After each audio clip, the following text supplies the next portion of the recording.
Oi, eu sou a Vanu e hoje a gente vai conversar sobre Harry Potter e as Relíquias da Morte. Sim, eu sei que faz muito tempo que eu não apareço por aqui, eu estou bastante diferente, como vocês podem ver, meu cabelo já esteve rosa, meu cabelo já desbotou o rosa, mas eu vim aqui conversar com vocês sobre Harry Potter e as Relíquias da Morte, que era o nosso projeto de leitura do ano passado, de 2020. A gente tinha combinado de ler Harry Potter e comentar aqui sobre Harry Potter todo último domingo do mês. Mas como vocês devem ter percebido, o canal ele ficou meio parado alguns meses. Muita coisa aconteceu, eu tô em outro apartamento e mais pra frente a gente conversa disso. Mas hoje a gente vai conversar sobre esse aqui que é o último livro da saga do Harry Potter, que é Harry Potter e as Relíquias da Morte. Esse livro vai contar ali o final, né, dessa saga e a gente vai conversar um pouquinho sobre isso. O começo desse livro ele começa lá na casa dos Dursley, né? O Harry tá lá na casa dos tios, só que ele é um pouquinho diferente daquilo que a gente tá geralmente acostumado, né, que é aquele pré-escola do Harry, que ele tá ali no final das férias e tá indo pra Hogwarts. Nesse ano ele não vai voltar pra Hogwarts, né, ele decide não voltar pra Hogwarts, vide o que aconteceu lá no final do último livro e tudo mais, toda a ascensão do Lord Voldemort. Então o Harry e os amigos não vão voltar pra Hogwarts e ele tá deixando a casa dos tios. Então ali nesse momento de início do livro, o Harry tá pra fazer 17 anos e tinha todo um feitiço, né, toda uma magia que envolvia ali a casa em que o Harry morava com a família e que protegeria ele de qualquer mal até o seu aniversário de 17 anos. O aniversário dele tá chegando, então a Ordem da Fênix se organizou ali para resgatar o Harry, para levar ele em segurança para um outro esconderijo que seja mais seguro do que ali a casa dos tios, uma vez que a casa dos tios vai perder esse feitiço. Então, logo nesse início, o Harry vai receber ali na casa dos tios o pessoal da Ordem da Fênix, vão levar ele para outro lugar. E esse livro, ele tem essa pegada toda nostálgica, assim. A gente vai, conforme vai lendo, a gente vai pegando muitas referências a coisas que aconteceram em outros livros. A gente tem essa sensação mesmo de encerramento de um ciclo. Nesse momento, né, no momento em que ele tá indo embora ali com a Ordem da Fênix, ele tem que se despedir ali dos tios e do primo. E apesar de todo mundo saber que não foi uma relação fácil, que não foi uma relação tranquila, que eles não se davam bem, que não tinha nenhum tipo de afeto, nenhum tipo de carinho ali naquele relacionamento dele com a família, a gente não deixa de ficar meio sentido, né? Porque tem determinadas coisas na nossa vida que vão ser assim. A gente sabe que a gente vai se despedir das pessoas e não vai resolver, né? São situações que não vão resolver. Então o Harry meio que ele tem aquela ciência de que, passado isso tudo, caso ele passe por isso tudo que vai acontecer aqui no livro, aquela situação com a família, tipo, aquilo realmente é uma despedida, sabe? E a gente também fica com essa impressão de que é uma despedida. Esse livro, ele tem uma cara mesmo de fechamento de ciclo e a gente se despede de muitos personagens aqui. Nessa travessia, né, do Harry ir da casa dos tios pra um esconderijo seguro, o pessoal da Ordem da Fênix ali, eles encontram os Comensais da Morte e eles são atacados pelos Comensais da Morte. E acontece que alguns personagens vão morrer nessa batalha e essas mortes elas são bastante emblemáticas, assim. A gente tá acompanhando aqui o Harry, toda essa saga, né, ao longo desses 7 anos, ele deixando de ser ali um menino bobo, inocente, pra ele descobrir que existe o mundo da magia, pra ele descobrir que existe o bem e o mal, pra ele travar batalhas e correr perigos e tudo mais. E quando alguns desses personagens morrem, a gente tem essa sensação de que, meu, agora é sério, sabe? Porque um personagem, inclusive, que morre nessa batalha, né, nessa fuga, é um personagem muito simbólico ali da primeira infância ali do Harry em Hogwarts. E a gente fica com essa impressão de que quem é frágil e quem é fraco pode morrer, assim como quem é forte e quem é inteligente, quem é astuto pode morrer também. São duas mortes que são opostos, né? Um ser bem frágil, bem dócil e uma pessoa forte e inteligente e astuta. E aí a gente tem isso, né, toda essa dualidade, e a gente tem muito certo que assim, nossa, esse livro não veio pra brincar, porque as pessoas estão morrendo de verdade. Aí, da história realmente é isso que eu vou passar pra vocês. O Harry, ele tem que ir atrás das Horcruxes, né, que são aqueles pedaços de alma do Voldemort que ficaram espalhadas aí pelo mundo. Ele tem que ir atrás dessas Horcruxes, ele tem que destruí-las para que aos poucos, né, ele consiga destruir de pedacinho em pedacinho o Voldemort. Essa é a missão que o Dumbledore deixou para ele, uma vez que o Dumbledore faleceu no último livro. Logo no início do livro também tem uma reunião dos Comensais da Morte e acontecem várias coisas ali nessa reunião. Tem vários personagens que a gente conhece, né, eles estão ali na reunião. E essa primeira reunião do Voldemort com os Comensais da Morte, ela vai ditar ali o tom do livro. Todo o livro ele vai ter aquele tom meio sombrio, aquele tom meio pesado que tinha naquela primeira reunião. Conforme a reunião vai acontecendo E dado o que acontece nessa reunião, né, tem um assassinato nessa reunião também, a gente fica tipo, meu, essa pessoa que foi assassinada pelo Voldemort, tipo, ela não tinha absolutamente nada a ver com toda a batalha que ele tava travando, e mesmo assim ela foi assassinada. Então a gente entende que esse livro vai ser cheio de mortes, vai ser cheio de batalhas, vai ser cheio de duelos, e a gente vai meio que ter que ir se acostumando com isso. Esse livro foi uma leitura que eu li assim, super rápida.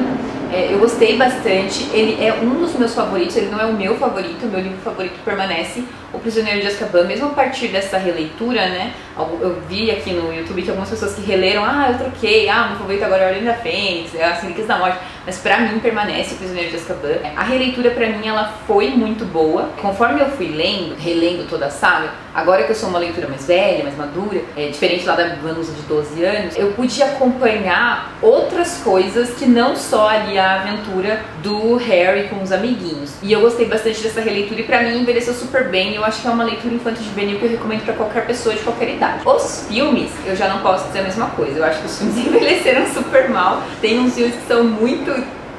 eles são desconexos com a história. O Enigma do Príncipe pra mim é o pior, né? O pior filme. Mas os dois últimos... Relíquias da Morte, parte 1 e 2. Se a pessoa não lê o livro, eu não entendo como que ela conseguiria acompanhar o filme, porque pra mim o filme, ele não faz nenhum sentido. Tem até um momento, eu acho que foi a Ju do Nuvem Literária que chegou a comentar no vídeo dela, dizendo que tem um momento no Relíquias da Morte que o Harry tá ali, né, vai enfrentar o Voldemort, ele chama ali alguns personagens que morreram, e ali pra alguns dos personagens que morreram, ele fala, pô, esse é seu filho, o que vai acontecer com ele? E aí a gente, pra quem tá assistindo, que não leu o livro, fica, meu, que filho, sabe?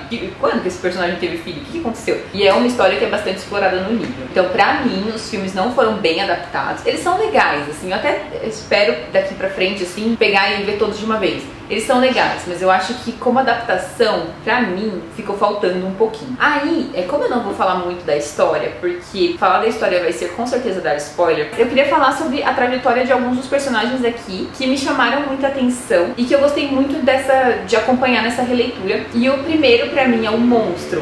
O Monstro, ele é o elfo doméstico da família Black. Ele passou pro Harry por herança, uma vez que o Sirius faleceu.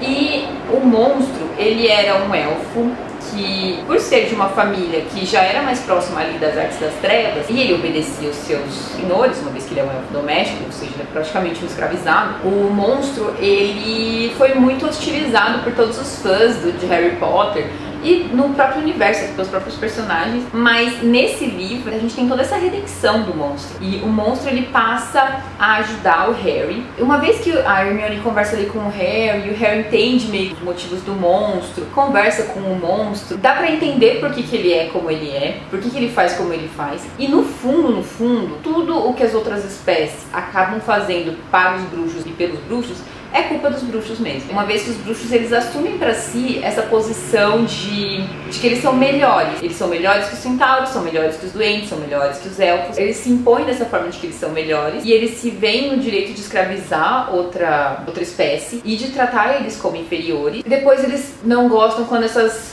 espécies se rebelam contra eles. Eu gostei bastante de reler o livro, principalmente porque eu pude ir acompanhando isso, como muitos dos problemas seriam sido evitados se as pessoas simplesmente fossem tratadas com igualdade. As pessoas, os seres aqui, né, fossem tratados com igualdade. Pra mim, o Monstro conseguiu, assim, se redimir demais. E tem um momento muito triste, que é quando acontece uma coisa X ali, que os Comensais da Morte vão entrar na casa do Sirius Black e o Monstro vai estar lá sozinho. E aí o Harry e a Hermione comentam, os Comensais da Morte vão entrar lá, e o que será que eles vão fazer com o Monstro? E aí eu até chorei, porque eu pensei, meu Deus, o que eles vão fazer com o Monstro?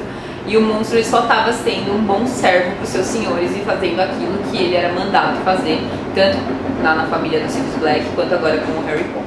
Também tem um outro personagem que passa por um momento de redenção aqui, e esse é mais óbvio, né? Todo mundo se lembra, todo mundo sabe, que é o professor Severus Snape. Então nesse livro aqui a gente vai descobrir por que é que o Severus Snape tem a relação que ele tem com o Harry, qual que é a história que envolve ali o Harry, o Snape, os pais do Harry. Enfim, a gente vai descobrir aqui por que é que o Snape tá sempre ali próximo, por que tá sempre ali ajudando ou prejudicando o Harry. E eu lembro de ter assistido esse filme no cinema com as minhas amigas, né? Eu sou apaixonada pelo ator que interpreta o Severo Snape, que é o Alan Rickman. E eu lembro que quando, né, acontece o que acontece com o Snape, eu entrei em parafuso no cinema e eu chorava muito. E assim, eu gosto bastante do professor Snape. Desde a minha primeira leitura eu já gostava do professor Snape. E pra mim também é um personagem que se redimiu. E também nós temos o Ron. Nesse livro, no começo o Ron fica bem chato, mas conforme o tempo vai passando, a gente vai entendendo o que motiva o Ron a ser da forma como ele é, a agir da forma como ele age. A gente vê que, tipo, ele carrega um peso muito grande em cima dele por ser, tipo, o milésimo filho de uma família ali que tem muitas crianças e que todas são especiais de alguma forma, né? Os gêmeos são super inventivos, o Percy é super bom aluno, o outro era campeão do quadribol, a outra monitora, e o Ron não se destacava por nada. A gente vai acompanhando aqui como é o peso de ser o filho que não se destaca em nada, amigo do menino famoso da escola. Tudo isso, o que acarretou pra ele, e a gente vai acompanhando aqui nesse livro também. E é isso, eu gostei bastante dessa leitura, essa releitura como um todo foi ótima pra mim. Eu também pude rever os filmes que eu tava com saudade, fazia tempo que eu não via. Peço desculpas pela demora pra trazer esse vídeo pra vocês. Aconteceram 1 milhão de coisas no final do ano passado e acabou embolando aqui um pouco meio de campo no canal, mas a ideia é que o canal volte a ficar com uma regularidade de pelo menos aí um vídeo por semana. Não vou mais prometer vídeo terça e quinta, porque eu não quero me decepcionar, mas eu vou tentar trazer vídeo pelo menos uma vez por semana. Então é isso, se você gostou, deixa aqui embaixo seu curtir, compartilha com seus amigos para que eles possam ver o vídeo também. Não se esqueça de deixar o seu comentário aqui se você leu comigo, se você não leu, se você está pretendendo ler a partir desse ano Harry Potter. E me diz também se você quer que a gente faça outra leitura conjunta. Não sei se vai rolar esse ano leitura conjunta, mas a gente poderia ler uma das sagas que a gente não leu ano passado, né? Que eu coloquei para votação: Harry Potter, O Guia do Mochileiro das Galáxias e O Ladrão de Raios. Então a gente poderia ler uma dessas outras 2 sagas. O que vocês acham? Deixa aqui embaixo pra mim, que eu vou gostar de saber. Então é isso, um beijo e tchau!